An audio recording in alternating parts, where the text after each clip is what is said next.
Arithmetic addition वाला।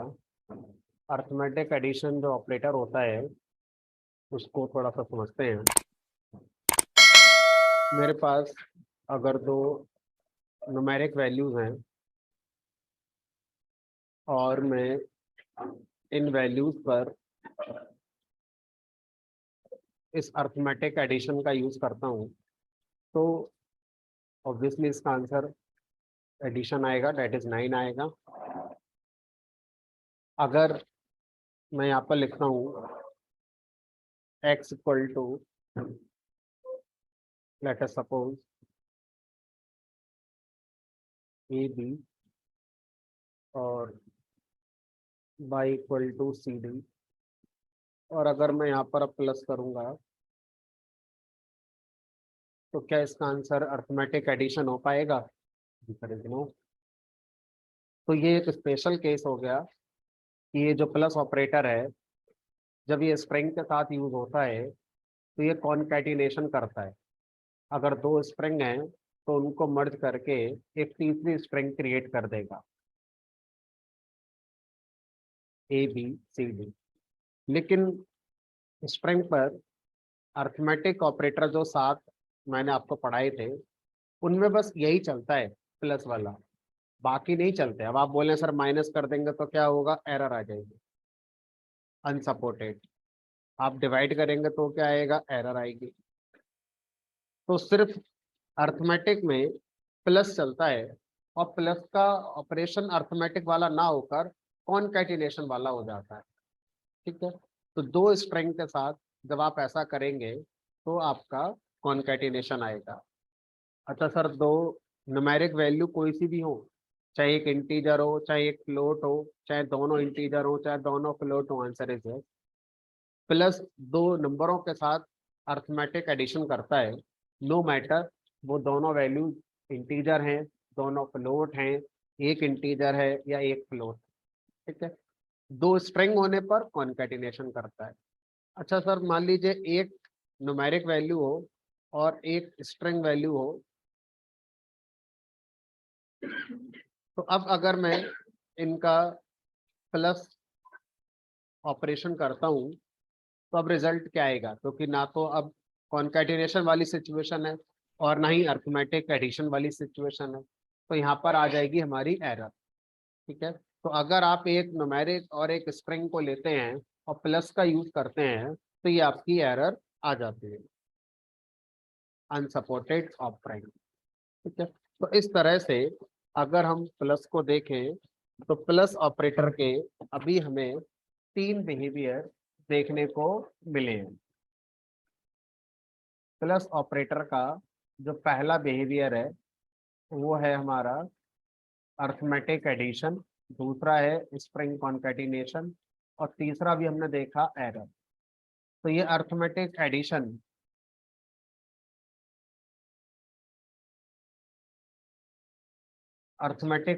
कब करता है? इफ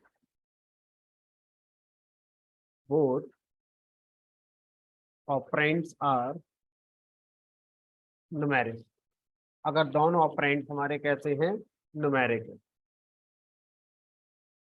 और ये हमारा कॉन्कैटिनेशन करेगा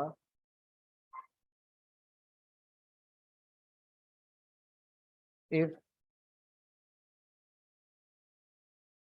बोथ ऑपरेंड्स आर स्प्रिंग। अगर दोनों ऑपरेंड हमारे कैसे हो? स्प्रिंग। ठीक है, और तीसरा हमारा एरर आ जाएगी if one operand is numeric and other is string. तो हमारी क्या आ जाती है? एरर आ जाती है। तो इस तरह से प्लस ऑपरेटर के अभी हमें तीन बिहेवियर देखने को मिल रहे हैं। तो ऐसा हो सकता है जैसे जैसे हम पाइथन में आगे बढ़ेंगे और भी कुछ नए कॉन्सेप्ट्स पाइथन में ऐड होते जाएंगे हमारे, तो उनके साथ जब हम प्लस का यूज करेंगे तो माइट भी आपको अदर बिहेवियर भी आपको और दिखाई दे। बट अभी तक हमने जितनी पाइथन पढ़ी है उसमें हमारे पास तीन बिहेवियर दिखाई दे रहे हैं, प्लस के साथ।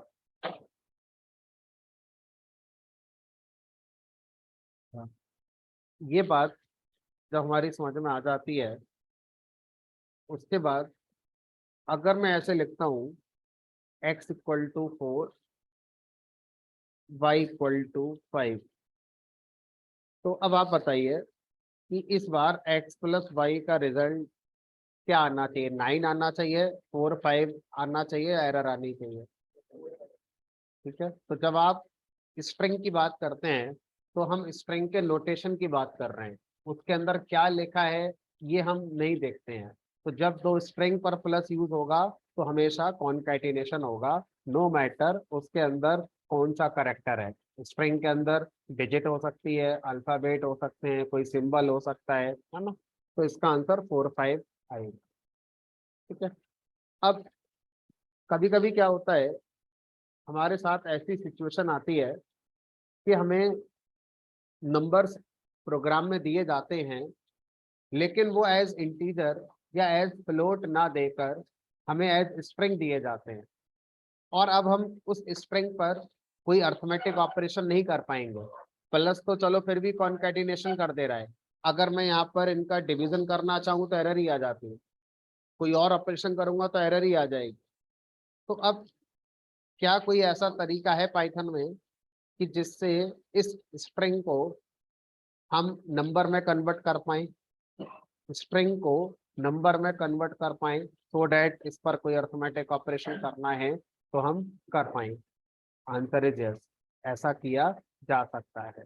और ऐसा करने के लिए पाइथन के अंदर एक फंक्शन होता है जिसका नाम है इंट फंक्शन। इंट फंक्शन क्या करता है? इंट फंक्शन आपसे स्ट्रिंग मांगेगा और उस स्ट्रिंग को इंटीजर में कन्वर्ट करके आपको दे देगा। It is a sort of type conversion. आप स्ट्रिंग को इंट में कन्वर्ट कर सकते हैं यूजिंग इंट फंक्शन। तो इंट फंक्शन में आप क्या पास कर सकते हैं? डायरेक्ट स्ट्रिंग पास कर सकते हैं ऐसे करके, या कोई ऐसा वेरिएबल जो स्ट्रिंग को स्टोर करता है उसको आप पास करते हो, लाइक एक्स और वाई। तो अब इंट फंक्शन क्या करेगा? एक्स स्ट्रिंग के अंदर जो भी लिखा हुआ है उसको इंटीजर बनाकर आपको वापस कर देगा, लेकिन एक नई कॉपी मेमोरी में क्रिएट होगी। ऐसा नहीं होगा कि जो एक्स है वही हमारा कन्वर्ट हो जाएगा, उसकी एक अलग कॉपी क्रिएट होगी जो इंटीजर टाइप की होगी, और वो अलग कॉपी आपको वापस करी जाएगी। तो आप उसे एक वेरिएबल में स्टोर कर सकते हैं। लेट अस सपोज मैंने इसे ए नाम के वेरिएबल में यूज कर दिया, तो जो एक्स है वो अभी भी स्ट्रिंग 4 को रिप्रेजेंट कर रहा होगा मेमोरी के अंदर, और जो ए वेरिएबल बना है वो उसी का जो इंटीजर वर्जन बना था वो हमारा रिप्रेजेंट कर रहा हो।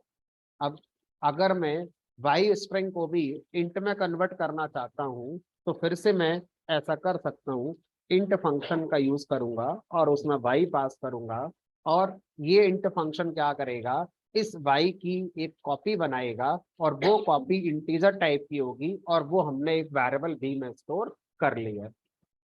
अब आगे के प्रोग्राम में आपके पास ऑप्शन अवेलेबल है।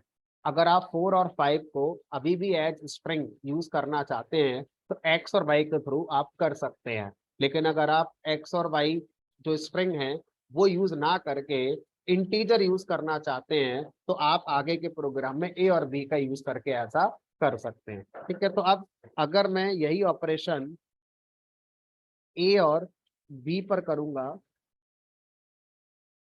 तो हमारा अब क्या हो जाएगा?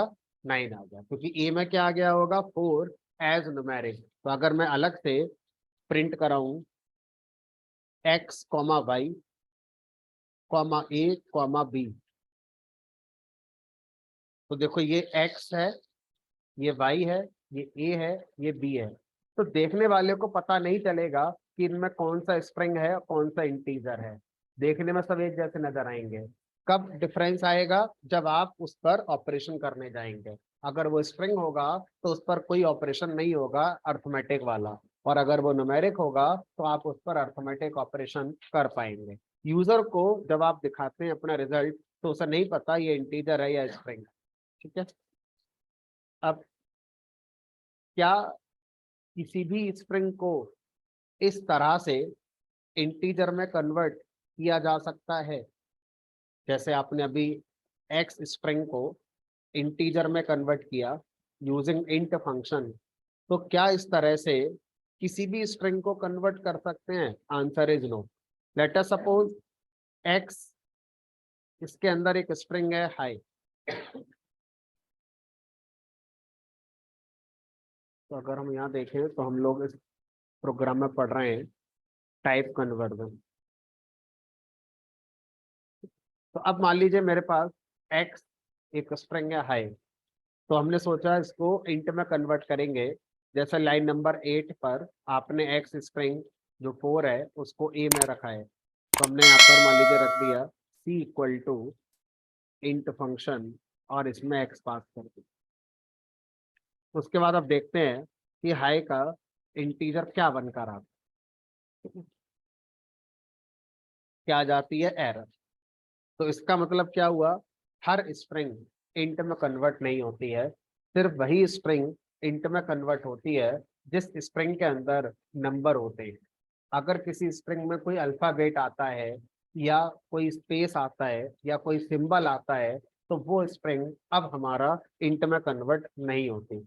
इसका मतलब ये हुआ कि मान लीजिए अगर यहाँ पर लिखा होता 4K, तो अब इस स्ट्रिंग को आप इंट में कन्वर्ट नहीं कर सकते क्योंकि के आ गया। तो सिर्फ वही स्ट्रिंग हमारा इंट में कन्वर्ट हो सकती है जिसमें सिर्फ डिजिट होती है। कोई अल्फाबेट सिंबल अगर आ गया तो फिर हमारा ये एरर आ जाए। तो अब मान लीजिए यहाँ पर मैंने 4.5 लिखा, तो एक नज़र से अगर हम देखें तो हमें ये जो स्ट्रिंग है ऐसी लग रही है कि हमें इसको नंबर में चाहिए क्योंकि ये फ्लोटिंग हो गया। लेकिन जो इंट का रूल है वो ये कहता है कि अगर स्ट्रिंग में डिजिट के अलावा कुछ भी आ गया, इवन ये डॉट भी आ गया, तो भी कन्वर्ट नहीं होगा। ठीक है, तो इस सिचुएशन में आपको एक दूसरा फंक्शन दिया गया जिसका नाम है फ्लोट। फ्लोट फंक्शन कह रहा है कि ऐसी स्ट्रिंग जिसमें आपका डेसिमल पॉइंट भी हो और उसको आपको कन्वर्ट करना है तो आप मेरा यूज कर सकते हैं। अब जो रिजल्ट आएगा तो फ्लोट में कन्वर्ट करके आपको दे दिया जाएगा। लेकिन फ्लोट का रूल ये कहता है कि मैं सिर्फ डेसिमल पॉइंट ही अलाउड कर रहा हूँ, कोई और करेक्टर लाइक यहाँ भी आपने ऐसे लिख दिया तो अब इस स्ट्रिंग का फ्लोट भी नहीं बनेगा। ठीक है, एरर आ जाएगी। इस बार एरर मैसेज ज्यादा क्लियर होगा देन प्रीवियस। एरर मैसेज बड़ा क्लियर है, could not convert string to float. क्यों नहीं कन्वर्ट कर पाए? क्योंकि यहाँ पर आपने एक ऐसा करेक्टर दे दिया है जो फ्लोट में हो ही नहीं सकता। ठीक है, तो इस तरह से टाइप कन्वर्जन स्ट्रिंग का इंट में किया जा सकता है, स्ट्रिंग का फ्लोट में किया जा सकता है, लेकिन हर स्ट्रिंग का नहीं किया जा सकता।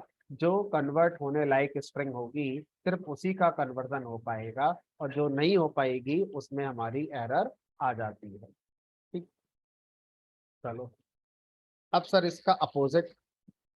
अपोजिट का मतलब यह है कि मान लीजिए मेरे पास x equal to 4, y equal to 1.5, मेरे पास एक इंटीजर है, मेरे पास एक फ्लोट है।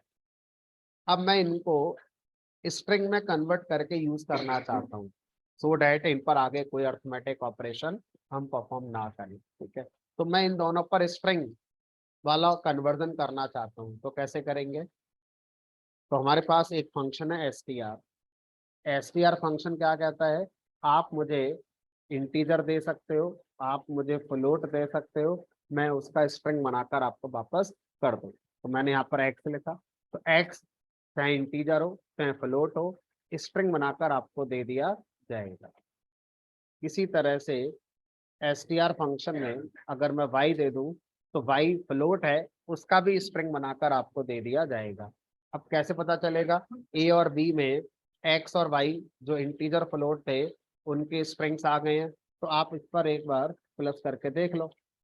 जब इनको प्लस करोगे तो बताओ देखने वाले को क्या रिजल्ट दिखाई देगा? 4 1.5।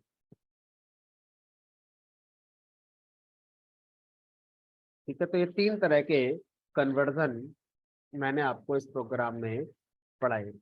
पहला कन्वर्जन हो गया हमारा स्ट्रिंग टू इंट।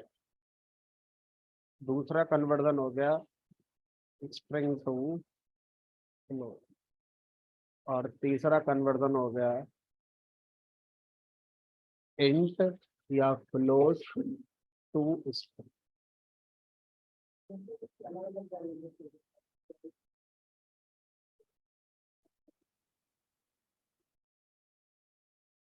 ऐसा कर सकते हैं। देखो अभी क्या हो रहा है, अभी इस प्रोग्राम में अगर मैं इस वाले का मेमोरी आपको समझाऊं कि मेमोरी के अंदर क्या हुआ होगा, तो ये हमारा स्ट्रिंग में 4 है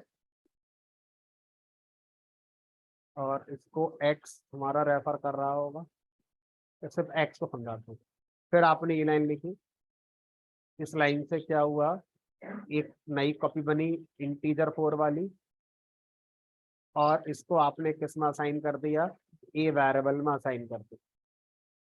इसका फायदा अब ये है कि आगे के प्रोग्राम में एक्स भी तैयार है स्ट्रिंग को लेकर और ए भी तैयार है इंटीजर को लेकर। ठीक है। अब अगर मैं ऐसे ना करके मान लीजिए ऐसे कर दूं, यहाँ पर ए नया वेरिएबल ना बनाकर वापस से इसको एक्स में ही रख दूं, ठीक है, तो क्या पिक्चर बनेगी, 4 एज ए स्ट्रिंग है,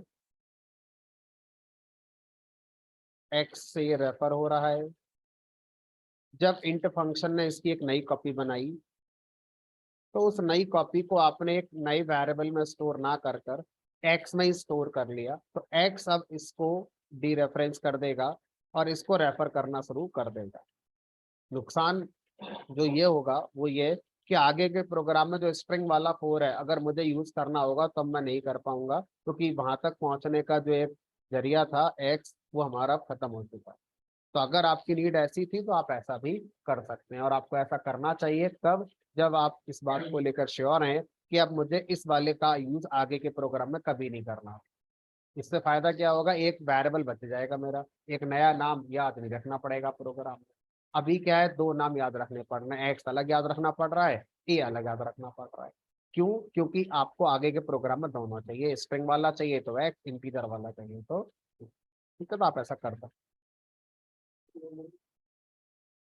हम कह सकते हो भाई, थोड़ा बहुत जो वेरिएबल के लिए मेमोरी लगती है वो सेव होगी, वैल्यू तो नहीं बनी गई, ठीक है, लेकिन जो वेरिएबल अपना कुछ मेमोरी कंज्यूम कर रहा होगा वो एक मेमोरी सेव कर लिया। कह सकते एक साथ कन्वर्ट कर सकते हैं या नहीं, लेट मी चेक। क्या हम एक ही बार में दोनों को कन्वर्ट कर सकते हैं? स्पेयर फंक्शन में इंटीज भी दे दिया, फ्लोट भी दे दिया, एरर आ गई। ठीक है। तो यहाँ पर हम एक बार में एक ही दे सकते हैं, एक साथ 2 कन्वर्ट नहीं कर सकते, अलग अलग कोड आपको बनाना पड़ेगा एक साथ। अगर आप कन्वर्ट करना चाहते हैं तो डायरेक्ट कोई तरीका नहीं।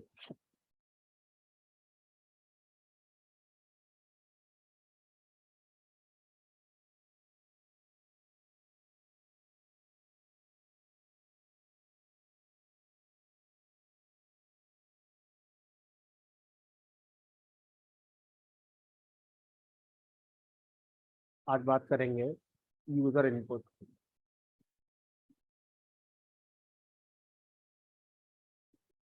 अगर मैं पाइथन में यूजर से इनपुट लेना चाहता हूँ तो कैसे ले सकता हूँ? जैसे सी लैंग्वेज में स्कैनफ जैसा फंक्शन होता था, तो उसी तरह से क्या कोई पाइथन में सिमिलर फंक्शन है? Answer is yes. तो पाइथन में जब भी इनपुट लेनी होगी, तो मान लीजिए मैंने यहाँ पर एक प्रिंट लगाया, यहाँ लिख दिया है, और इनपुट फंक्शन पाइथन में होता है। इनपुट फंक्शन क्या करता है, यूजर से इनपुट लेकर आता है, उसके बाद मैंने लगा दिया बाय। इस प्रोग्राम में 3 स्टेटमेंट्स लिखे गए हैं, एक हाई प्रिंट करेगा और दूसरा यूजर से इनपुट लेकर आएगा। तो यूजर से इनपुट लाने के लिए लाइब्रेरी के अंदर फंक्शन है जिसका नाम भी इनपुट रखा गया है, ठीक है, हमें उसी नाम से यूज करना होगा। और तीसरा स्टेटमेंट है बाय को प्रिंट करना। अब जब मैं इस प्रोग्राम को रन करूंगा तो सबसे पहले हाई प्रिंट होगा। उसके बाद इनपुट फंक्शन क्या करता है, हमारे प्रोग्राम के एग्जीक्यूशन को रोक देता है। ऐसा नहीं होगा कि आगे बाय प्रिंट हो जाएगा। इनपुट फंक्शन हमारे प्रोग्राम के एग्जीक्यूशन को रोक देगा। कब तक रोक कर रखेगा? जब तक कि यूजर एक इनपुट देकर एंटर की हिट ना करे। तो यूजर जैसे ही कुछ इनपुट देगा और एंटर की को हिट करेगा, इनपुट फंक्शन उस इनपुट को रीड कर लेगा। उसके बाद फिर आगे के स्टेटमेंट हमारे चलेंगे।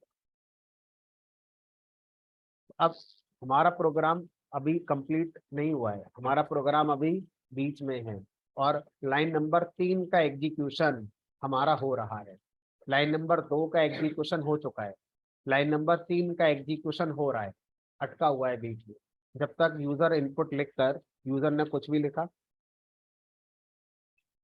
अभी रीड नहीं करेगा, क्योंकि इनपुट फंक्शन को लग रहा है हो सकता है अभी आप और लिखें, तो और भी लिख सकते हो, कुछ भी लिखो। तो ऐसे कब पढ़ेगा? जब तक एंटर हिट नहीं करोगे। जैसे ही आप एंटर की हिट करोगे, जो भी आपने लिखा है उसको रीड करेगा एज स्ट्रिंग। इनपुट फंक्शन का ये रूल है कि जो भी आप इनपुट कर रहे हैं वो एज स्ट्रिंग ही रीड किया जाएगा। उसके बाद फिर लाइन नंबर 4 चलेगी और आपका बाय प्रिंट हो जाएगा। तो अगर मान लीजिए मैं ये इनपुट ना देकर ये इनपुट दे देता तो कोई फर्क नहीं पड़ता।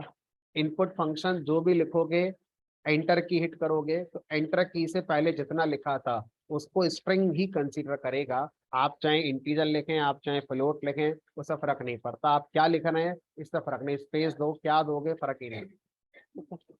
एंटर किया और बाय आ गया। तो इनपुट फंक्शन का वर्किंग फिर से समझते हैं। इनपुट फंक्शन हमारे प्रोग्राम के एग्जीक्यूशन को ब्लॉक कर देता है। कब तक? जब तक यूजर इनपुट लिखकर एंटर की हिट नहीं कर देता। जैसे ही एंटर की हिट करी जाती है, इनपुट फंक्शन जो भी अभी यूजर ने लिखा था वो सब एज ए स्ट्रिंग रीड करता है और उसके बाद फिर आगे के स्टेटमेंट हमारे चलने लगते हैं। लेकिन अब ये बताइए कि यूजर ने जो भी इनपुट रीड करा, अगर मुझे अपने आगे के प्रोग्राम में उसका यूज करना होगा तो कैसे करूंगा? तो उसके लिए आपको क्या करना होगा, इनपुट फंक्शन जो भी यूजर से इनपुट लाता है एज ए स्ट्रिंग, आपको उसे संभाल कर एक वेरिएबल में रखना चाहिए। तो मान लीजिए मैंने एक्स नाम का एक बना दिया वेरिएबल, और इस वेरिएबल में अब वो आपका स्टोर हो जाएगा जो इनपुट फंक्शन ने एज ए स्ट्रिंग रीड किया होगा। अब आगे के प्रोग्राम में अगर उस इनपुट का यूज करना है तो एक्स के थ्रू आप यूज कर सकते हैं। ठीक है, चलिए। अब मान लीजिए इस प्रोग्राम को दोबारा रन किया, हाई मैसेज प्रिंट हुआ। अभी हम प्रोग्रामर हैं और हम ही इस प्रोग्राम को रन करने वाले हैं। हमें पता है कि क्या हो रहा है प्रोग्राम के अंदर। लेकिन अगर एक ऐसा इंसान जिसने प्रोग्राम ना बनाया हो और वो सिर्फ प्रोग्राम को रन करा रहा हो, तो उसे कैसे पता चलेगा कि प्रोग्राम कंप्लीट हो गया या इनपुट के लिए पूछ रहा है या क्या वजह हो रही है?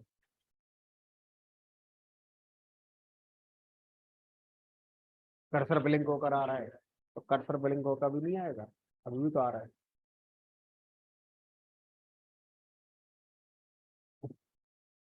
अरे तो ये तो आपको पता है ना कि आपने बाय लिखा है। अब आप एटीएम में जाते हो, एटीएम का सॉफ्टवेयर आपने बनाया, अब एटीएम में कार्ड इंसर्ट करा है, ब्लैंक स्क्रीन आ जाए तो क्या करोगे? एटीएम के कीबोर्ड को तोड़ दोगे आप, तो कुछ आ नहीं रहा, कुछ आ नहीं रहा।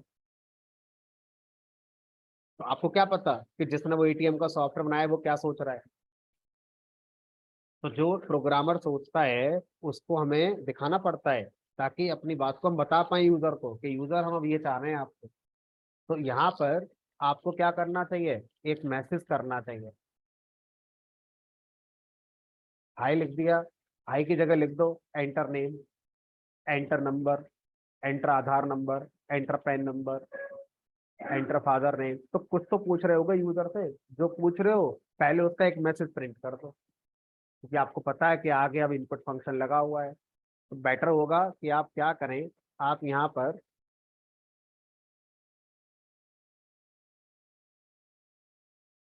हाई के साथ साथ या हाई की जगह पर आप वो मैसेज लिखें जिस चीज को अब आप आगे इनपुट की बात कर रहे थे, तो मान लीजिए मैंने कहा भाई मैं तो सोच रहा था enter number, enter first number, तो मेरे दिमाग में चल रहा है मैं दो नंबर को सम करने का प्रोग्राम बनाऊंगा।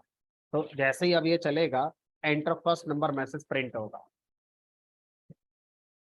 अब पता तो है यूजर को कि क्या हो रहा है प्रोग्राम में। अब वो नंबर एंटर कर देगा अपना। अब जैसे ही यूजर एंटर करेगा, वैसे ही ये नंबर एक्स वेरिएबल जाके स्टोर हो जाएगा एज ए स्ट्रिंग। अब आगे आपने कोई यूज ही नहीं करा उसका, तो हम क्या करेंगे, अब हम बाई की जगह यहाँ पर अब यूजर से कहेंगे यूजर भाई दूसरा नंबर भी दो, एंटर सेकंड नंबर। ठीक है। उसके बाद फिर अब हम क्या करेंगे, यहाँ पर इनपुट फंक्शन लगाया। अब इनपुट फंक्शन क्या करेगा, यूजर से कुछ मांगेगा, और जैसे यूजर एंटर के हिट करेगा, इनपुट फंक्शन उसे एज ए स्ट्रिंग रीड करेगा। अब आप उसे आगे के प्रोग्राम में यूज करना चाहते हैं या नहीं चाहते हैं, आपको डिसाइड करना है। अगर आप आगे के प्रोग्राम में उस यूजर इनपुट को यूज करना चाहते हैं, तो आपको क्या करना होगा, जो भी यूजर से इनपुट आया है उसको लेफ्ट हैंड साइड में एक वेरिएबल में असाइन करना होगा।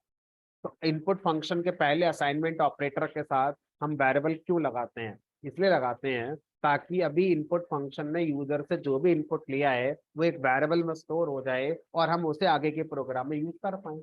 अगर मैं ये नहीं लिखूंगा, तो इनपुट फंक्शन से जो भी यूजर से इनपुट आया है प्रोग्राम में कहीं यूज तो हो नहीं पाएगा फिर हमारा, क्योंकि आपने उसे संभाल कर किसी वेरिएबल में नहीं रखा है। ठीक है, तो अब मैंने रख लिया संभाल कर। तो एक्स वेरिएबल में क्या स्टोर हो गया होगा, जो पहली बार इनपुट फंक्शन ने रीड किया होगा वो स्टोर हो गया होगा एज स्ट्रिंग। और वाई वेरिएबल में क्या आया होगा, दूसरी बार यूजर ने जो इनपुट किया होगा वो हमारा एज स्ट्रिंग स्टोर हो गया होगा। अब मैंने सोचा इन दोनों का सम करूंगा, एक्स प्लस वाई। तो एंटर फर्स्ट नंबर मैंने कर दिया 5, एंटर सेकंड नंबर मैंने कर दिया 6। अब जैसे ही मैं एंटर करूंगा बाई में 6 आ जाएगा, आगे का प्रोग्राम चलेगा। तो प्रिंट एक्स प्लस वाई हो जाएगा। इसका आंसर क्या आना चाहिए, ऐसा तो आप चाहते हो ना, जो आप चाहते हो 11 आ जाए, हमारे चाहने से सब कुछ हो जाए तो फिर बात ही क्या है। हम तो ये चाहते हैं हमारा प्लेसमेंट माइक्रोसॉफ्ट में हो जाए, हम ऑरेकल में चले जाएं, उससे नीचे तो बात ही नहीं करना चाहते। तो ऐसा नहीं होगा ना, जो आप सोचते हो जो आप चाहते हो उसका कोड बनाना पड़ता है। तो क्या आपने ऐसा कोड बनाया है कि इसका आंसर 11 आ जाए। मैं 10 बार बोल चुका, इनपुट फंक्शन जो भी यूजर से रीड करेगा एज स्ट्रिंग लाकर मुझे वापस करेगा। तो एक्स में 5 कैसे स्टोर हुआ होगा, एज इंटीजर या एज स्ट्रिंग, एज स्ट्रिंग। और वाई में 6 कैसे आया होगा, एज स्ट्रिंग। अब दो स्ट्रिंग पे जब प्लस लगाते हो तो क्या होता है, कॉन्कैटिनेशन। तो क्यों आएगा 11, 56 नहीं आना चाहिए। मैंने इससे पहले जब 15 मिनट लगाई क्यों लगाई, फिर पढ़ना तो मुझे ये था यूजर इनपुट। मैंने अलग करके पहले आपको अलग से समझाया है कि दो स्ट्रिंग प्लस लगाते हैं तो कॉन्कैटिनेशन हो जाता है। क्यों हो जाता है, उसकी पीछे वजह क्या थी, क्योंकि मुझे ये सिखाना था। अगर मैं वो नहीं बताता तो यहाँ समझ में शायद नहीं आता कि क्या हो रहा है। अब मैंने इसका आंसर भी आपको दे दिया उन 15 मिनट में कि सर मुझे तो कॉन्कैटिनेशन नहीं करना है, मुझे तो अर्थमेटिक एडिशन दिखाना है। बताओ क्या करें इस प्रोग्राम में ऐसा कि हमारा क्या आ जाए, अर्थमेटिक एडिशन आ जाए। एक्स और वाई को किस में कन्वर्ट करना होगा, इंट में कन्वर्ट करना होगा। तो अब इंट फंक्शन का यूज करके मैंने एक्स को कन्वर्ट कर लिया इंट में और एक नए वेरिएबल में स्टोर कर लिया। अब आप एक्स में करना चाहो तो एक्स में कर सकते हो, और बी वेरिएबल के अंदर इनको बाई को मैंने इंट में कन्वर्ट करके स्टोर कर लिया बी में, प्रिंट कर दिया ए प्लस बी।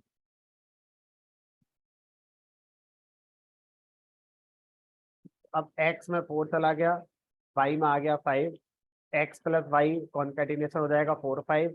ए में आ गया इंटीजर 4, बी में आ गया इंटीजर 5, और ए प्लस बी हो गया 9। दोनों चीजें मैंने प्रिंट करा रखी थी। अब आप बोलेंगे सर हमें कॉन्केटिनेशन की तो जरूरत ही नहीं है। ठीक है, जब कॉन्केटिनेशन की जरूरत नहीं है और ना ही आगे हमें उसका यूज करना है, एक्स और वाई स्ट्रिंग जो आए थे, तो एक काम ये करते हैं कि ये मत करो, जिसकी आप कह रहे हैं जरूरत ही नहीं है, और नए वेरिएबल ना बनाकर वापस से एक्स और वाई में स्टोर कर लो। तो अब जिस एक्स में पहले स्ट्रिंग में इनपुट रखा था अब वही एक्स क्या करेगा, इंटीजर वाले को स्टोर करना शुरू कर देगा, और जो स्ट्रिंग वाला था वो हट गया होगा वहां से। तो आगे के प्रोग्राम में एक्स का मतलब अब न्यूमेरिक वाला इनपुट हो गया, वाई का मतलब न्यूमेरिक वाला इनपुट हो गया।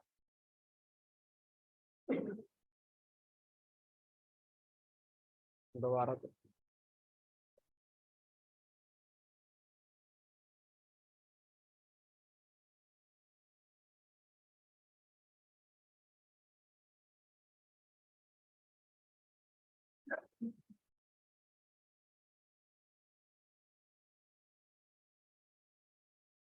अब इस प्रोग्राम को थोड़ा सा शॉर्ट किया जा सकता है। और सोचने वाली बात यह है कि जब भी आप यूजर से इनपुट लेने जाएंगे तो आप हमेशा उससे पहले एक प्रिंट लगाएंगे कि किस बात का इनपुट मांग रहे हैं। अगर ये नहीं लगाएंगे तो यूजरों का तब पता कैसे चलेगा कि ये क्या मांगा जा रहा है ना। तो इनपुट फंक्शन ये कह रहा है कि आप चाहो तो जो इनपुट लेने से जस्ट बिफोर मैसेज दिखाना चाहते हो, अलग से प्रिंट ना लगाकर वो मैसेज आप मुझे ही दे दो। तो आपका एक लाइन बच जाएगा। तो इनपुट फंक्शन कह रहा है कि मैं प्रिंट भी कर सकता हूँ। अगर आप मुझे कुछ लिखोगे यहाँ पर, मुझे आप कुछ दोगे इनपुट के अंदर आर्गुमेंट में, तो पहले उसको प्रिंट किया जाएगा, तब यूजर इनपुट के लिए इंतजार किया जाएगा। ठीक है, फायदा अलग अलग जो प्रिंट में लगा रहा था वो बच जाएंगे, मेरे दो लाइन मेरे प्रोग्राम की सेव हो जाएगी। Enter first number, enter second number. ठीक है, तो आप बोलोगे प्रिंट क्यों बनाया पाइथन ने, इनपुट ही प्रिंट कर देता है। तो भाई जरूरी है जब भी मुझे प्रिंट करना होगा तो उसके बाद यूजर से इनपुट लेना ही होगा। सोचो अगर प्रिंट नहीं होता तो पहले दिन से लेके आज तक जितना भी मैंने प्रिंट कराया है, हमेशा यूजर इनपुट देता ही देता। फिर मुझे तो हमेशा नहीं चाहिए। ये तो स्पेशल केस हो गया ना कि मुझे आज इनपुट चाहिए और प्रिंट भी कराना है, बट हमेशा तो ऐसा नहीं होगा। सोचो लाइन नंबर 7 पर मुझे बस रिजल्ट दिखाना है, यूजर से कुछ चाहिए थोड़ी। अब आप बोलो नहीं सर इसको भी इनपुट से ही प्रिंट कराओ, तो प्रिंट तो हो जाएगा रिजल्ट, लेकिन फिर से यूजर से इनपुट आ जाएगा, क्या करूंगा उस इनपुट का मैं, जरूरत ही नहीं मुझे वहां पर। तो सिर्फ प्रिंट काफी है हमारे लिए। ठीक है, चलिए तो इस तरह से इस प्रोग्राम में हम इनपुट फंक्शन को एक मैसेज प्रिंट कराने के साथ साथ यूजर से इनपुट लेने के लिए भी यूज कर पा रहे हैं। ठीक है, अब इस प्रोग्राम को और भी छोटा किया जा सकता है। अब ये जो इंट फंक्शन है ये कह रहा है आपने मुझे वेरिएबल दिया, आप मुझे सीधे स्ट्रिंग भी दे सकते थे ऐसे करके तो भी चल जाता, और आप चाहें तो आप मुझे कोई ऐसा एक्सप्रेशन दे सकते हैं जिससे स्ट्रिंग बनकर आती हो। तो यही तो वो एक्सप्रेशन है, इनपुट फंक्शन, जिससे यूजर से स्ट्रिंग हमारा आता है। तो इसको यहाँ से मैंने कट करके इंट फंक्शन के अंदर पास कर दिया। तो अब फायदा क्या हुआ, अलग जो एक वेरिएबल पहले मैं बना रहा था इसको बनाने की अब जरूरत नहीं पड़ेगी। तो इंट फंक्शन के अंदर हम क्या कर सकते हैं, इंट फंक्शन के अंदर वेरिएबल पास ना करके हम सीधा इनपुट फंक्शन को ही पास कर सकते हैं। फायदा एक लाइन मेरे प्रोग्राम की बच जाती है। अब इस लाइन में क्या क्या होगा उसको समझते हैं। इस लाइन में सबसे पहले इनपुट फंक्शन अपना काम करेगा, और इनपुट फंक्शन का काम क्या होगा, इस मैसेज को प्रिंट करना, यूजर से स्ट्रिंग में इनपुट लेकर आना। अब वो जो स्ट्रिंग इनपुट आया है वो इमीडिएटली किसको पास कर दिया गया होगा, इंट फंक्शन को पास कर दिया गया होगा। प्रोग्रामर के पास वो स्ट्रिंग इनपुट नहीं आया होगा, सीधा इंट फंक्शन को मिल गया होगा। इंट फंक्शन में क्या करा होगा, उस स्ट्रिंग इनपुट को इंटीजर में कन्वर्ट कर दिया होगा, और कन्वर्ट करके प्रोग्राम में किस वेरिएबल में असाइन कर दिया होगा, एक्स वेरिएबल में असाइन कर दिया होगा। तो अब इस पूरे एक लाइन का मतलब हो गया, यूजर से इनपुट आएगा स्ट्रिंग में, वो इंटीजर में कन्वर्ट होगा, कन्वर्ट होकर एक्स नाम के वेरिएबल में स्टोर हो जाएगा। ठीक है, तो इसी तरह से यहाँ पर हम ये भी कर सकते हैं। फायदा प्रोग्राम में दो लाइन और बच गई मेरी।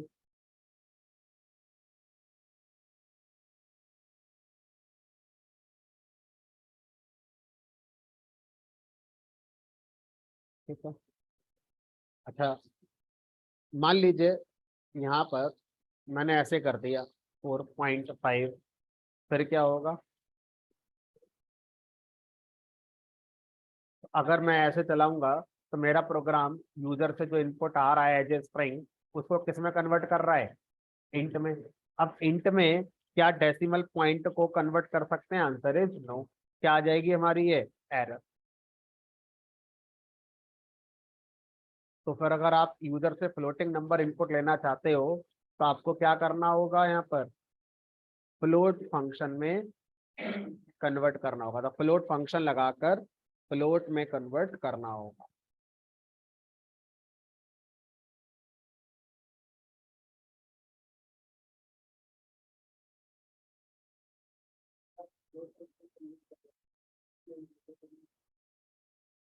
अब मान लीजिए मैं ये लगाता हूँ और यहाँ लिखा 4, यहाँ लिखा 5। तो 4 का जब फ्लोट बना होगा तो 4.0 बना होगा, और 5 स्ट्रिंग का जब फ्लोट बना होगा तो 5.0 बना होगा, और उनका एडिशन क्या हो गया? 9.0। अब आप खुद से सेंस लगाइए कि जब मैं यूजर से नंबर इनपुट लेने जा रहा हूँ और मैं श्योर नहीं हूँ कि मुझे इंटीजर लेना है या फ्लोट लेना है, तो सेफ साइड क्या रहेगी? मेरा फ्लोट। क्योंकि फ्लोट में फ्लोट भी आ जाता है और इंटीजर भी आ जाएगा, 0.0 लग जाएगा, क्या नुकसान होगा? ठीक है, ज्यादा बार हमें पता होता है। अब जैसे मैं आपसे कह रहा हूँ एंटर योर आधार नंबर, तो बड़ा क्लियर है, आधार फ्लोट में होता ही नहीं है, तो इंटीजर में लिखेंगे हम। Enter your bank account number, account number integer ही होता है, अभी तक तो फ्लोट में इंडिया में आया नहीं है, दूसरी कंट्री में हो सकता होगा। एंटर योर ओटीपी, ओटीपी भी इंटीजर में ही होता है, फ्लोट में तो नहीं आने लगे अभी ओटीपी। यूपीआई पिन एंटर करना है पेमेंट करते समय, तो पिन भी हमारा कैसा होता है? इंटीजर ही होता है। तो हमें तो ज्यादा बार पता ही होता है कि हम जो मांग रहे हैं यूजर से वो क्या हो सकता है। अब मैंने आपसे बोला enter your marks of 10th class, chances कि भाई 10th के मार्क्स 48.4% हो सकते हैं, तो मुझे फ्लोट लगाना चाहिए। अगर मैं फिर भी इंट लगा रहा हूँ तो मेरी गलती है, फिर ये प्रोग्रामर को नॉलेज होनी चाहिए कि आप क्या मांग रहे हो और वो क्या हो सकता है। अब आप कह रहे हो यूजर से, यूजर एंटर योर एड्रेस, तो अब एड्रेस तो स्ट्रिंग में ही आएगा, जबरदस्ती उसको इंट में या फ्लोट में थोड़ी कन्वर्ट करोगे आप। तो जो चीज आप मांग रहे हो को पता होना चाहिए ना वो क्या हो सकती है हमारी। तो ये जिम्मेदारी प्रोग्रामर की होती है, ठीक है, उसको पता होना चाहिए क्या मांगा जा रहा है।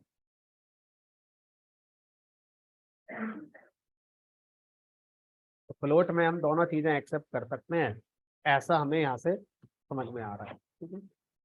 तो ऐसा नहीं है कि फ्लोट इंटीजर को एज इंटीजर एक्सेप्ट कर रहा है, फ्लोट इंटीजर को एज अ फ्लोट ही एक्सेप्ट कर रहा है, सिर्फ क्या लगा दे रहा है? 0.0 लगा दे रहा है, हमारा नुकसान हो नहीं रहा है, ठीक है। तो इस तरह से हम पाइथन में यूजर से कैसे इनपुट लिया जा सकता है, एक आसान सा कॉन्सेप्ट है यूजर से इनपुट लेने का। अब आगे बढ़ते हैं। इसी यूजर इनपुट में अब हम एक प्रोग्राम बनाना चाहते हैं कि हमने यूजर से उसके मार्क्स एंटर कराए, और हम मान के चल रहे हैं ये जो मार्क्स हैं ये एग्रीगेट मार्क्स हैं, जो टोटल वाले होते हैं हमारे परसेंटेज वाले मार्क्स। और अब हम ये प्रोग्राम बनाते हैं और मार्क्स को चलो मार्क्स वेरिएबल में स्टोर कर लिए ताकि रीडेबिलिटी बनी रहे, rather than X Y Z A B C. तो अब यहाँ पर हम क्या करने वाले हैं, यूजर से जो भी मार्क्स हमारा इनपुट हुआ है, इस मार्क्स को हम यूज करेंगे बताने के लिए कि आप पास हो गए कि फेल हो गए, आप पास हो गए या फेल हो गए। तो कैसे करें डिसाइड पास हो गए या फेल हो गए? तो हमने अभी क्या करा, सिंपली मैसेज लिख दिया प्रिंट पास, और पास होने पर थोड़ी सी खुशी, और उसके बाद फेल हो गए, फेल होने पर थोड़े से दुखी हो गए।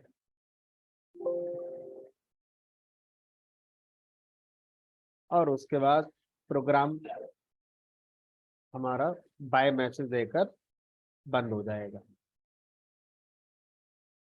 प्रॉब्लम स्टेटमेंट क्या है, और आपने जो प्रोग्राम बनाया है देखना है क्या उसमें कोई गैप है या फिर जो कहा गया था उसका प्रोग्राम ये सही लिखा गया। तो प्रोग्राम में क्या बोला गया था कि यूजर से आपको मार्क्स की वैल्यू इनपुट करानी है, लाइन नंबर 1 पर दिख रहा है, ऐसा हो रहा है। उसके बाद आपको एक क्राइटेरिया गिवन होगा, क्राइटेरिया मान लेते हैं 30% का। अगर यूजर के मार्क्स 30% या 30% से ज्यादा हैं तो आपको पास वाला मैसेज प्रिंट करना है, और अगर मार्क्स 30 से कम है तो आपको फेल वाला मैसेज प्रिंट करना है। तो अभी हमने प्रॉब्लम स्टेटमेंट को समझा, उसके बाद हमने इस प्रोग्राम को समझना है। तो अब पाइथन में अभी भी हमने जितने भी स्टेटमेंट लिखे हैं, जितने प्रोग्राम हमने बनाए हैं, उसमें जितने भी स्टेटमेंट लिखे हैं उनके एग्जीक्यूशन को अगर हम समझें तो टॉप टू बॉटम सीक्वेंशियली होता है। भाई पाइथन के प्रोग्राम का एग्जीक्यूशन कैसे होता है? Top to bottom sequentially.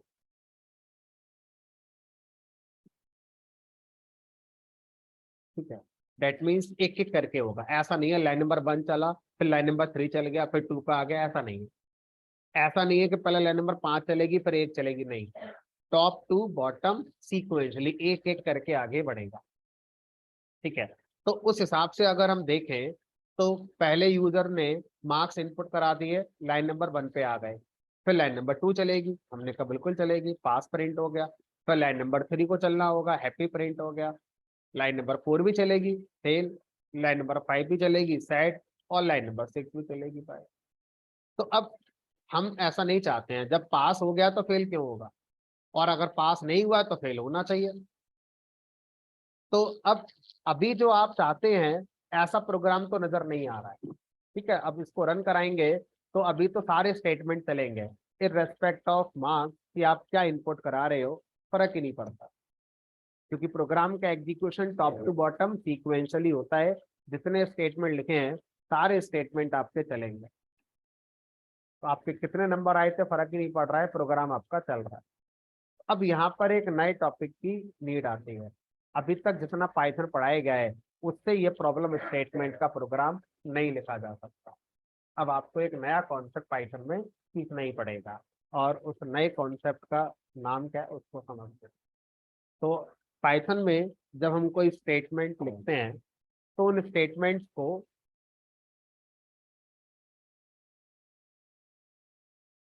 कई पार्ट में डिवाइड किया जाता है। अभी के लिए मैं 2 डिवीजन आपको समझा रहा हूँ, आगे जाके ये डिवीजन आपका और भी बढ़ जाएगा। ठीक है, बट अभी हम उन चीजों को नहीं जानते इसलिए उसको डिस्कस नहीं करते। पहले स्टेटमेंट होते हैं अनकंडीशनल, अनकंडीशनल स्टेटमेंट, और दूसरे स्टेटमेंट होते हैं कंडीशनल स्टेटमेंट। अनकंडीशनल स्टेटमेंट उन स्टेटमेंट्स को कहा जाता है कि अगर प्रोग्राम का एग्जीक्यूशन होगा तो वो जरूर चलेंगे, जिस ऑर्डर में लिखे हुए हैं टॉप टू बॉटम के अकॉर्डिंग, उस ऑर्डर में वो चलेंगे हमारे। ऐसे स्टेटमेंट को अनकंडीशनल स्टेटमेंट कहते हैं। कंडीशनल स्टेटमेंट उन स्टेटमेंट्स को कहते हैं कि जरूरी नहीं है कि जब प्रोग्राम का एग्जीक्यूशन हो रहा होगा तो वो स्टेटमेंट चलेंगे ही चलेंगे, हो सकता है वो ना चले, हो सकता है वो चले। तो ऐसे स्टेटमेंट को क्या बोलते हैं? कंडीशनल स्टेटमेंट कहा जाता है। पाइथन में अनकंडीशनल स्टेटमेंट लिखने के लिए अलग से कोई सिंटैक्स नहीं है। पहले दिन से आपने जितने प्रोग्राम बनाए हैं उसमें जितने भी स्टेटमेंट आपने लिखे हैं वो सब बाय डिफॉल्ट कैसे हैं? अनकंडीशनल। कंडीशनल स्टेटमेंट को लिखने के लिए आपको कुछ सीखना होता है। कंडीशनल स्टेटमेंट को लिखने के लिए पाइथन में 2 कॉन्सेप्ट होते हैं, तो ये बाय डिफॉल्ट है।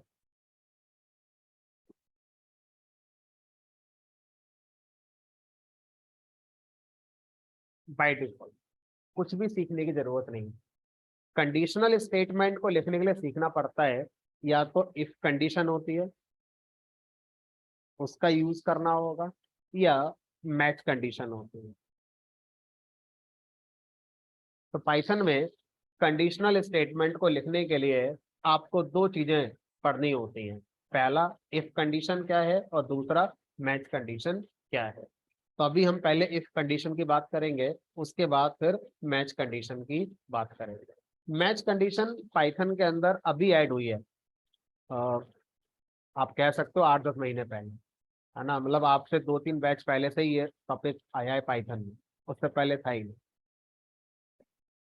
एडेड इन 3.10, पाइथन का हम जो वर्जन पढ़ रहे हैं वो 3.11 पढ़ रहे हैं, और ये टॉपिक ऐड किया गया 3.10। इसका मतलब अगर आपको कोई यूट्यूब ट्यूटोरियल या कोई ऑनलाइन मटेरियल या कोई बुक ऐसी मिल गई जो 2021 की थी, तो उसमें ये हो गई नहीं, क्योंकि उसका मतलब ये टॉपिक बना ही नहीं था पाइथन का।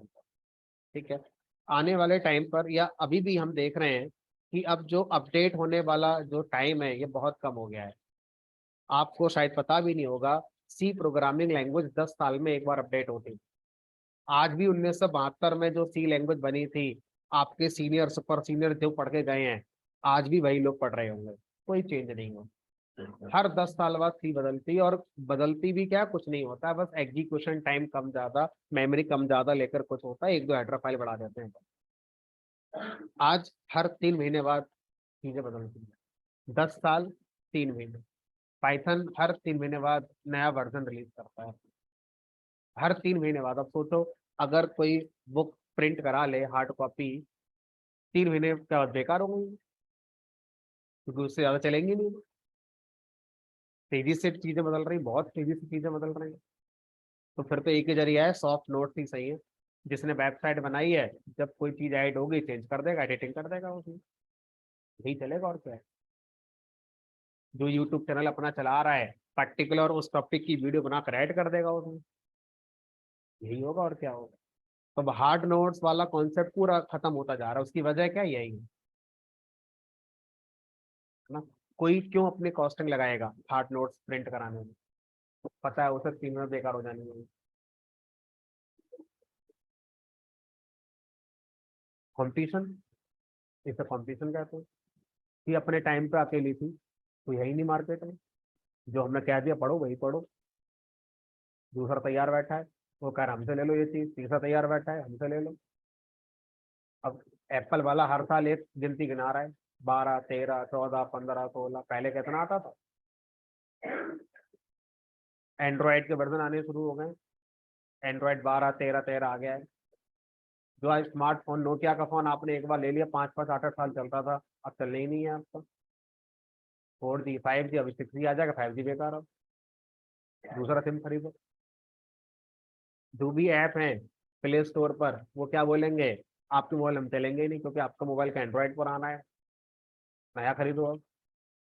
ये तो बदल रही है बहुत तेजी से। ठीक है, चलो जो भी है, वहां तो चलो खैर कहीं बिजनेस वाला पॉइंट आ गया, बट फिलहाल हम यहाँ पर अपने समझते हैं चीजों के लिए।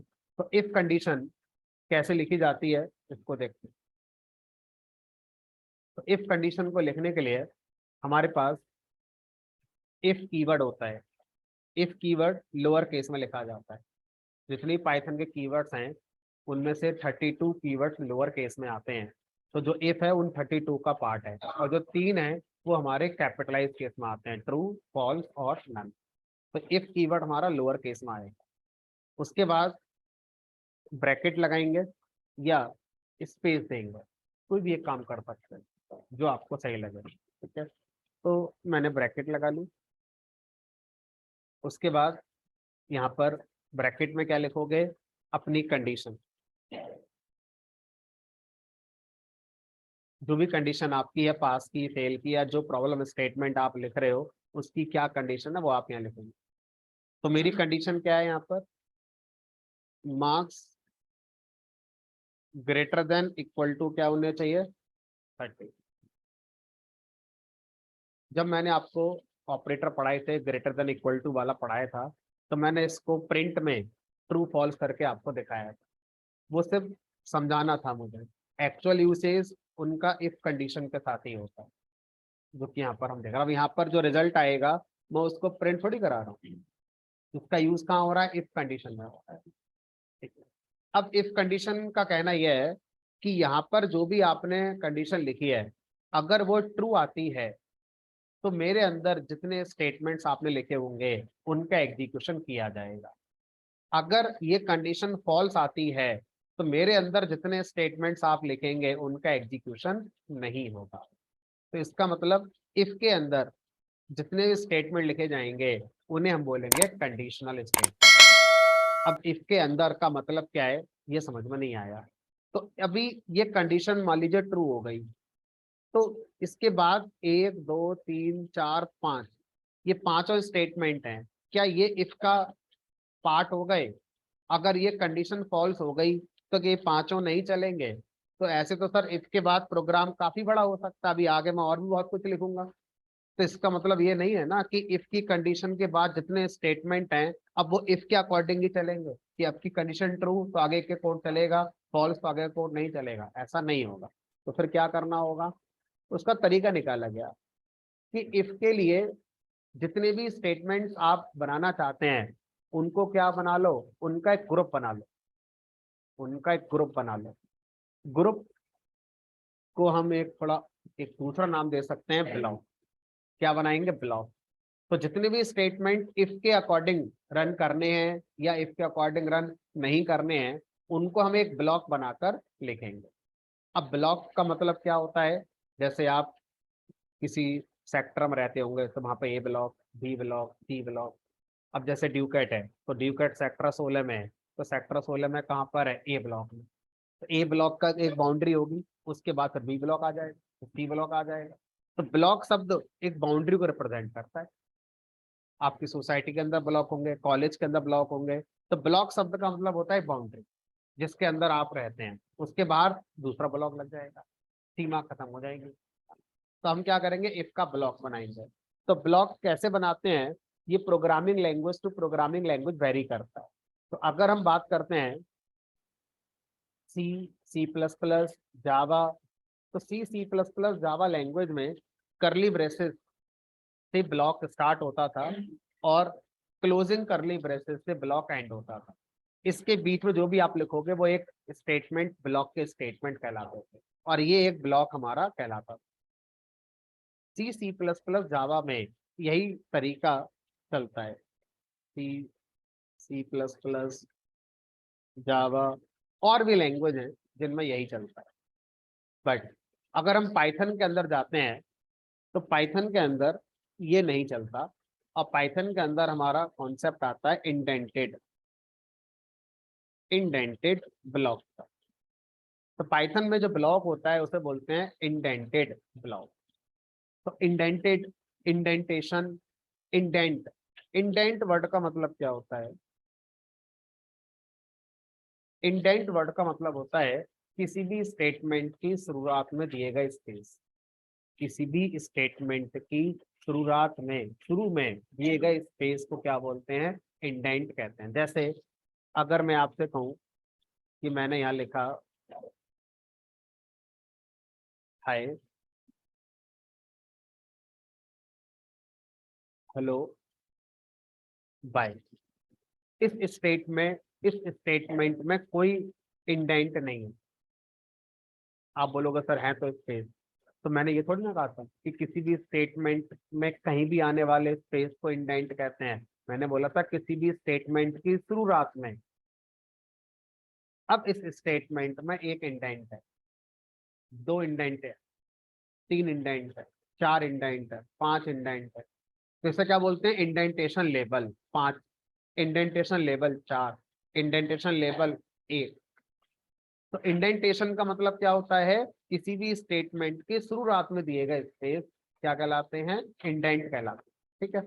अब पाइथन में अगर आपको इफ का ब्लॉक बनाना है तो आपको दो बातें माननी होती हैं। पहली बात, इफ स्टेटमेंट लिखने के बाद आपको लगाना है कॉलन, कॉलन। उसके बाद जितनी भी स्टेटमेंट इफ के ब्लॉक में आप लिखना चाहते हैं इंडेंटेशन का यूज करके नेक्स्ट लाइन से लिखेंगे। इंडेंटेशन कितना रखना है आपको डिसाइड करना है, आप कितना भी रख सकते हो। मैंने 2 स्पेस का रखा, 1 2, आप 2 का रख सकते हो। किसी का मन 4 का है, 4 का रख ले, किसी का 1 का है, 1 का रख ले, वो आपको डिसाइड करना है। अब अगर आप कोई दूसरा स्टेटमेंट भी इफ के ब्लॉक में रखना चाहते हैं तो अब रूल आएगा कि उस स्टेटमेंट का इंडेंटेशन लेवल सेम होना चाहिए पहले वाले स्टेटमेंट। तो अब अगर मैं इस वाले स्टेटमेंट को भी इफ ब्लॉक का पार्ट बनाना चाहता हूं तो सेम इंडेंटेशन के साथ मुझे इसको लिखना होगा। अगर मैंने ऐसे कर दिया तो एरर आ जाएगी, और अगर मैंने ऐसे कर दिया तो एरर आ जाएगी। ठीक है, ठीक है। तो मैंने इन दोनों स्टेटमेंट को इफ ब्लॉक का पार्ट बना दिया।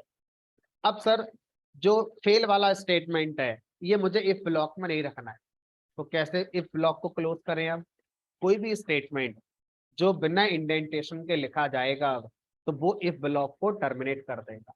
तो मैंने लाइन नंबर 5 को इंडेंटेशन के साथ लिखा ही नहीं। ठीक है, तो ऑटोमेटिकली अब क्या मान लिया जाएगा? इफ ब्लॉक का क्लोजिंग मान लिया जाएगा। और ये 5वां स्टेटमेंट कैसा माना जाएगा? फिर अनकंडीशनल स्टेटमेंट माना जाएगा। तो इस 7 लाइन के प्रोग्राम को अगर मैं पढ़ूं तो यहां पर मैं क्या बोलूंगा? ये अनकंडीशनल स्टेटमेंट है। ठीक है, ये अनकंडीशनल स्टेटमेंट है, लेकिन ये कैसा है? Conditional statement. ये कैसा है? Conditional statement. ये फिर कैसा आ गया? अनकंडीशनल। Unconditional, unconditional. तो जो भी अनकंडीशनल स्टेटमेंट है वो प्रोग्राम चलेगा तो हमेशा चलेंगे। ठीक है, और जो कंडीशनल स्टेटमेंट है वो सिर्फ तब चलेंगे जब उनके इफ की कंडीशन ट्रू हो। तो सर अभी ये बताओ, अगर मैं इस प्रोग्राम को रन करा दूं और मैं यहाँ लिख दूं मान लीजिए 20, तो ये बताओ इफ की कंडीशन ट्रू है या फॉल्स है? फॉल्स। अगर इफ की कंडीशन फॉल्स है तो इफ के ब्लॉक के स्टेटमेंट चलेंगे या नहीं चलेंगे? नहीं चलेंगे, कोई बात नहीं। बट अब आगे के जो स्टेटमेंट हैं जो कि अनकंडीशनल वो तो चलेंगे। लाइन नंबर 5 चलेगी, 6 चलेगी, 7 चलेगी। 5 से 7 को तो कोई रोक ही नहीं है, उनको तो चलना ही चलना है। हाँ, लाइन नंबर 3 और 4 का चलना ना चलना इस बात पे डिपेंड करेगा कि इफ की कंडीशन ट्रू है या फॉल्स है। लेकिन 5, 6, 7 को कोई कंडीशन नहीं, अनकंडीशन है, वो चलेंगे ही चलेंगे। अच्छा है भी तो ये। अब मैंने इस प्रोग्राम को चलाया, मैं लेते हैं यहाँ पर 16। अब बताओ इसकी कंडीशन ट्रू आएगी फॉल्स आएगी? ट्रू। तो लाइन नंबर 3 चलेगी, पास आ गया। लाइन नंबर 4 चलेगी, हैप्पी आ गया। 5, 6, 7 चलेंगी या नहीं? हम चाहते हैं ना चले, लेकिन प्रोग्राम जैसे लिखा हुआ आप उसके हिसाब से समझो ना। आप जो चाहते हो वो थोड़ी हो जाएगा। तो अभी मैंने क्या बताया? लाइन नंबर 5 और 6, 7 और कैसे है? अनकंडीशनल। अनकंडीशनल मतलब चलेंगे ही चलेंगे, चलेंगे चलेंगे। तो पास भी हो गए और फेल भी हो गए, तो सर फायदा क्या हुआ? तो हमने ध्यान से सोचा, हमने पाया कि ये दोनों भी तो कंडीशनल ही हैं। ये दोनों अनकंडीशनल थोड़ी हैं। इनको कब चलना चाहिए? जब मार्क्स की वैल्यू 30 से कम हो। यह हमेशा चलना चाहिए। इनकी तो कंडीशन हो गई। तो सर एक काम करो ना, इसी में लिख दो फिर, अगर ये कंडीशनल है तो। हमने कहा लिख सकते थे, लेकिन क्या इन दोनों की कंडीशन वही है जो इन दोनों की कंडीशन है चलने की? इन दोनों के चलने की कंडीशन क्या है? मार्क्स की वैल्यू 30 से ज्यादा होनी चाहिए। क्या इसकी भी कंडीशन वही है इन दोनों की? हमने कहा नहीं, इनकी अलग है। इनकी अलग है तो अलग ही बनेगा, अलग अलग कंडीशन के ब्लॉक बनेंगे सर। ऐसा तो नहीं है ना कि ब्लॉक कंडीशन बनाना सीख गए तो जब भी जरूरत पड़ेगी एक ही में लिख देंगे। आप ये देखो ना क्राइटेरिया क्या है।